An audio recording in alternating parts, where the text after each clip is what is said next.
Баршаңызға қайырлы күн достар. Бүгін жүгеріні қалай дұрыс қайнату керек және қалай 10 минутта жылдам пісіруге болады, сол жайлы бөлісетін боламын. Видеоны соңына дейін көріңіздер. Мен көрсеткен тәсілмен қайнататын болсаңыздар, жүгерілеріңіз сочный, жұмсақ, ароматты болып шығады. Және де ең бастысы 10-15 минут қана қайнатсаңыздар болғаны. Жарты сағат, 1 сағат ұзақ қайнатып күтудің қажеті жоқ. Жүгеріні ұзақ қайнатқан сайын керісінше қатты болып қалады. Жүгеріні қабығынан аршып, шашақтарынан бәрінен тазартып аламыз.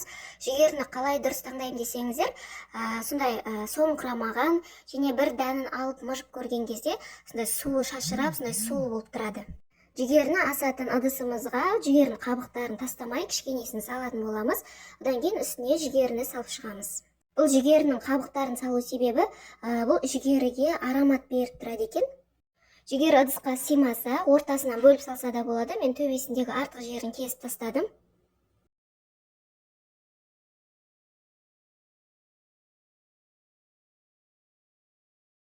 Енді жүгерінің үстіне де жапырақтарынан кішкене салатын боламыз.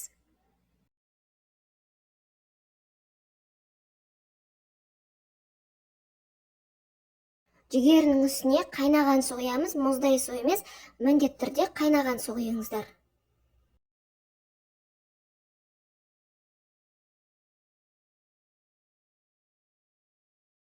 Газдың астын жағып, жүгерінің үстіне тұз емес, қант салатын боламыз. Бір ас қасық қант салып, жақсылап араластырып жібереміз.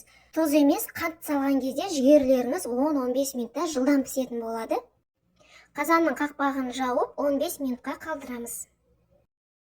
Жүгері 15 минут қайнады, қазір енді піскен-піспеген көретін боламын.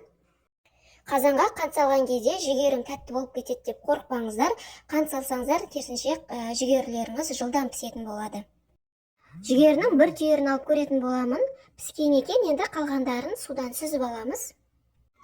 Бұрын жүгер қайнатқанда суға тұз салатынмын және 1 сағаттай ұзақтау қайнататынмын. Жүгерім қаттылау болып шығатын.